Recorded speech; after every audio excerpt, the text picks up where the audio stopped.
आदाब नमस्कार, मैं शाहिद उमैर। स्वागत है आप सभी का सियासत टीवी के साउथ इंडिया एक्सप्रेस में। आइए देखते हैं मुख्य समाचार।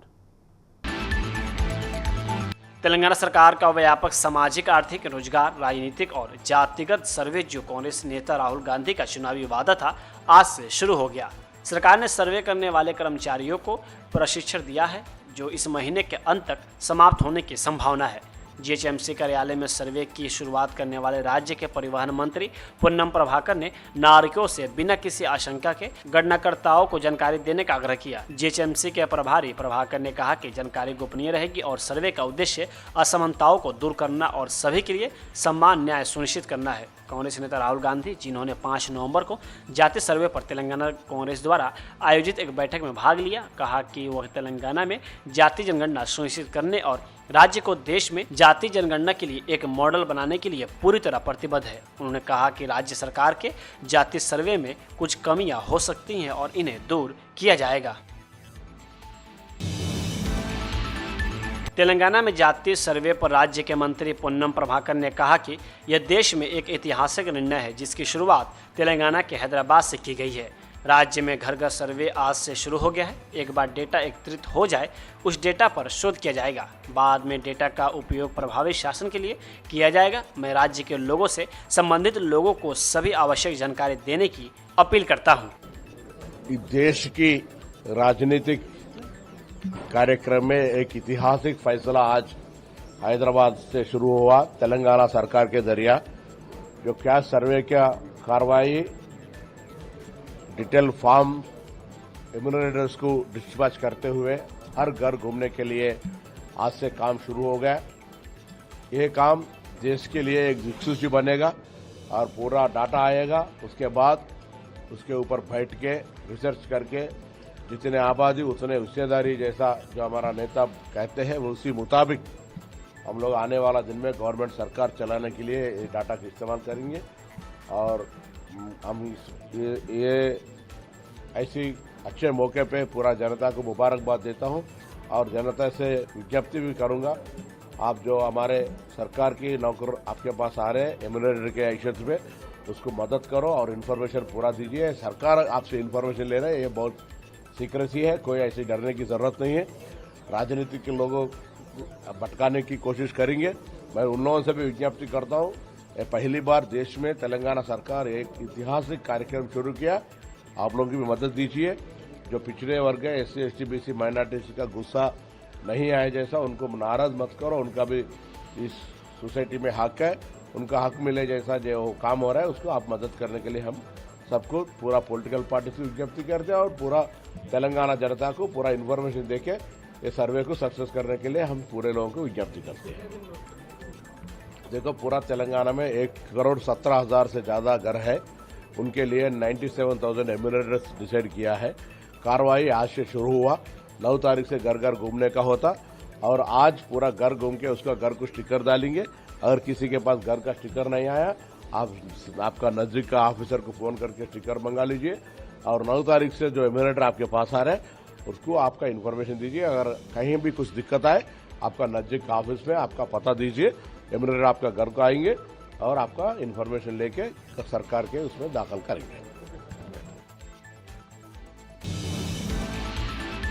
बीआरएस के कार्यकारी अध्यक्ष केटी रामाराव ने आज बड़ा बयान देते हुए कहा कि तेलंगाना भर के आज के समाचार पत्रों में यह व्यापक रूप से बताया गया है कि सनकीशाला दुर्घटनाओं में जहां लगभग 80 करोड़ रुपए का सार्वजनिक पैसा बर्बाद हो गया, एजेंसी की आपराधिक लापरवाही की वजह से हो गया है। एक विभागीय जांच की गई और जिस एजेंसी ने यह काम किया है उसे ब्लैक लिस्ट करने की सिफारिश की गई। मैं सरकार से जवाब मांग रहा हूँ।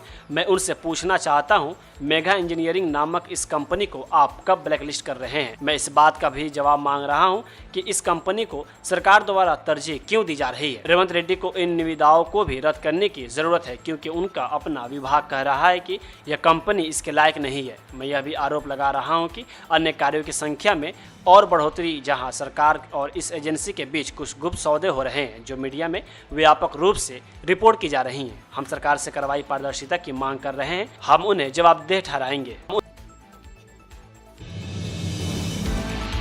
महाराष्ट्र विधानसभा चुनाव में एआईएमआईएम के विधायक अकबरुद्दीन अवैसी प्रचार के लिए उतर चुके हैं। औरंगाबाद में अकबरुद्दीन अवैसी इस चुनाव का पहला भाषण दिया और ऐसा भाषण दिया जिससे आने वाले दिनों में सियासत गरमाने वाली है।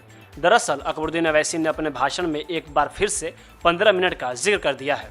अवैसी ने कैंपेनिंग टाइम का जिक्र करते हुए कहा कि 10 बजे तक का समय है और 9:45 हुए हैं, अभी भी 15 मिनट बाकी है। सभा में आए लोगों को संबोधित करते हुए उन्होंने कहा, अरे भाई 15 मिनट बाकी है, सब्र करिए, न वो मेरा पीछा छोड़ रही है और न मैं उसका। बता दें कि अकबरुद्दीन अवैसी ने साल 2012 में 15 मिनट वाला भड़काऊ बयान दिया था। तब उन्होंने कहा था कि देश से 15 मिनट के लिए पुलिस हटा दो, पता चल जाएगा कौन ताकतवर है। अकबरुद्दीन अवैसी ने कहा था कि हिंदुस्तान में हम 25 करोड़ हैं, तुम 100 करोड़ हो ना, ठीक है, तुम तो हमसे इतने ज्यादा हो। 15 मिनट के लिए पुलिस को हटा लो, फिर हम बता देंगे किसमें हिम्मत है और कौन ताकतवर है। उन पर इन बयानों की वजह से केस भी दर्ज हुआ था और वह जेल भी गए थे, लेकिन बाद में कोर्ट ने अवैसी को बेनिफिट ऑफ डाउट यानी संदेह के आधार पर बरी कर दिया। एआईएमआईएम के प्रमुख और हैदराबाद से सांसद असदुद्दीन अवैसी के छोटे भाई अकबरुद्दीन अवैसी लगातार 6 बार तेलंगाना के चंद्रयानगुट्टा से विधायक हैं। आज हैदराबाद में एक व्यक्ति की पैसे के अभाव में इलाज के दौरान मौत हो गई, क्योंकि हैदराबाद में अस्पताल अधिकारियों ने भुगतान होने तक इलाज रोक दिया था। मृतक के परिवार ने कहा कि उन्होंने शुरुआत में ऑपरेशन के लिए 3 लाख रुपए का भुगतान किया। हालांकि मेडिकवर अस्पताल माधवपुर हैदराबाद के डॉक्टरों ने परिवार को एक प्रक्रिया के लिए अतिरिक्त 1 लाख रुपए का भुगतान करने के लिए कहा। पीड़िता की पहचान नागप्रिय के रूप में हुई है और उसका एक अज्ञात बीमारी का इलाज चल रहा था। परिवार ने हैदराबाद अस्पताल पर महत्वपूर्ण प्रक्रिया में देरी करने का आरोप लगाया, जिससे उसकी मौत हो गई। वही परिजनों का आरोप है कि अतिरिक्त रकम लेने के बाद डॉक्टरों ने उन्हें मरीज की मौत की जानकारी दी। इस घटना के बाद परिवार ने न्याय और अस्पताल की कार्यप्रणाली की जांच की मांग करते हुए विरोध प्रदर्शन शुरू कर दिया है। उन्होंने इसमें शामिल मेडिकल स्टाफ के खिलाफ कार्रवाई की मांग की है और कहा कि मेडिकल आपातकाल के दौरान किसी भी मरीज पर इस तरह का दबाव नहीं डालना चाहिए। हालांकि प्रसिद्ध हैदराबाद अस्पताल के अधिकारियों ने अभी तक आरोपों के संबंध में कोई आधिकारिक बयान जारी नहीं किया है। इस बीच स्थानीय अधिकारियों ने मामले की जांच शुरू कर दी है और परिवार की शिकायतों के आधार पर मामला दर्ज किया जा सकता है। तेलंगाना सरकार सक्रिय रूप से मी सेवा ऑपरेटरों का समर्थन करने के लिए एक कल्याण बोर्ड पर विचार कर रही है और राज्य के 4750 मी सेवा केंद्रों में काम करने वाले कर्मचारियों के लिए स्थायी रोजगार सुरक्षित करने के लिए कदम उठा रही है। सूचना प्रौद्योगिकी मंत्री डी श्रीधर बाबू ने मी सेवा ऑपरेटरों के 14वें वार्षिक समारोह में इसे साझा किया, जिसमें इन आवश्यक सेवा प्रदानों की कामकाजी परिस्थितियों और स्थिरता में सुधार के लिए सरकार की प्रतिबद्धता पर प्रकाश डाला गया। श्रीधर बाबू ने इस बात पर प्रकाश डाला कि तेलंगाना सरकार कांग्रेस के चुनाव घोषणा पत्र में की गई सभी प्रतिबद्धताओं, विशेषकर 6 गारंटी को पूरा करने के अपने वादे पर कायम है। उन्होंने कहा कि इन प्रतिज्ञाओं को राज्य भर में व्यापक प्रभाव सुनिश्चित करने के लिए चरणों में लागू किया जाएगा। मी सेवा की यात्रा पर विचार करते हुए उन्होंने लोगों को मंडल या जिला कार्यालयों का दौरा किए बिना सरकारी सेवाओं तक अधिक आसानी से पहुंचने में मदद करने के लिए 2011 में शुरू की गई ऑनलाइन सेवा की सराहना की। उन्होंने जल्द ही मी सेवा के तहत और अधिक सेवाएं जोड़ने की योजना की घोषणा की, जिससे इसे और अधिक उपयोगकर्ता अनुकूल बनाया जा सके।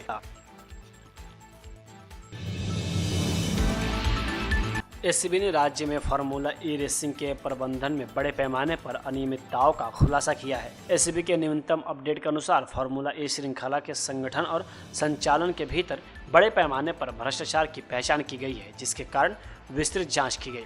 अपनी पूछताछ के दौरान एसीबी अधिकारियों ने आरआई रिकॉर्ड में फाइलों की समीक्षा की और पाया कि संदिग्ध परिस्थितियों में विदेशी फर्मों और प्रतिनिधियों को 55 करोड़ रुपए की भारी राशि का भुगतान किया गया था। एसीबी अब इन भुगतानों की जांच तेज कर रही है और नगर निगम विभाग के रिकॉर्ड के आधार पर संबंधित कंपनियों को नोटिस जारी करने की तैयारी कर रही है। विशेष रूप से एसीबी उन प्रमुख हस्तियों को नोटिस जारी करने पर भी विचार कर रहा है जिन्होंने पिछली सरकार के दौरान फार्मूला ई प्रबंधन में महत्वपूर्ण भूमिका निभाई थी। अपनी चल रही जांच के हिस्से के रूप में एसीबी ने यह स्पष्ट कर दिया है कि वे दोषियों को न्याय के कटघरे में लाने की अपनी प्रतिबद्धता पर जोर देते हुए जिम्मेदार लोगों के खिलाफ कड़ी कार्रवाई करेंगे।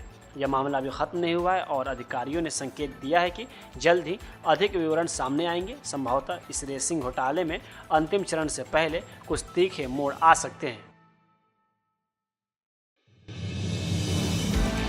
एमयूडीए घोटाले की सीबीआई जांच की विपक्ष की बढ़ती मांग के बीच कर्नाटक के मुख्यमंत्री सिद्धरामैया ने आज कहा कि लोकायुक्त सीबीआई की तरह एक स्वतंत्र एजेंसी है और उन्होंने लोकायुक्त द्वारा पूछे गए सभी सवालों के जवाब दिए हैं। इससे पहले आज कर्नाटक के मुख्यमंत्री सिद्धरामैया एमयूडीए घोटाले की जांच के लिए मैसूर में लोकायुक्त पुलिस के सामने पेश हुए। पूछताछ के बाद पत्रकारों से बात करते हुए कर्नाटक के सीएम सिद्धरामैया ने कहा, लोकायुक्त सीबीआई की तरह एक स्वतंत्र एजेंसी है। मैंने लोकायुक्त द्वारा पूछे गए सभी सवालों के जवाब दिए हैं और मेरे जवाब रिकॉर्ड किए गए हैं। वे आगे की जांच के लिए आगे बढ़ेंगे। मेरी पत्नी ने उन साइटों को यह कहते हुए वापस कर दिया कि मेरे खिलाफ आरोप है। वही एक मीडिया से बात करते हुए प्रियांक खड़गे ने कहा, सीएम को इस्तीफा क्यों देना चाहिए? राज्य भाजपा अध्यक्ष के खिलाफ ईडी का मामला है, ECR दर्ज किया गया है। क्या उन्होंने इस्तीफा दे दिया? यह बहुत गंभीर अपराध है, यह राजनीति से प्रेरित है। हर कोई यह जानता है। सीएम ने स्पष्ट रूप से कहा है कि यह राजनीति से प्रेरित है। वह कानून का पालन करने वाले नागरिक हैं और वह वही करेंगे जो संवैधानिक संस्थाएं उनसे करने के लिए कहेगी। उन्हें यकीन है कि वह इससे बाहर निकल आएंगे। आपको बता दें कि मैसूर लोकायुक्त ने 27 सितंबर को FIR दर्ज करने की अदालती आदेश के बाद एमयूडीए घोटाले मामले में आधिकारिक तौर पर जांच शुरू कर दी है।